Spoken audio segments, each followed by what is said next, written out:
Roughly half of the Maple Leafs have been working out this week, the MasterCard Center in Etobicoke.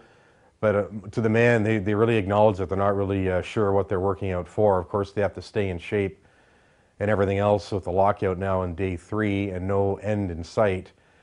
But they're fairly certain that there will be no opening of training camp on Friday. There will be no preseason games next week. And pretty soon we're going to see those wiped off the calendar. Mikhail Grabovski saying on Tuesday that he's going to wait it out this week here in Toronto, and then he's going to head to Belarus, his home, likely next Monday.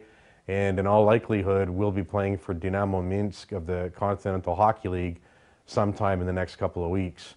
Of course, his good friend Nikolai Kulemin is leaving for Russia on Wednesday, and he'll be playing in the Continental Hockey League as well. Other guys were just for now ready to wait this out. But many of them acknowledge too that they'll be leaving for their off seasons home probably this weekend.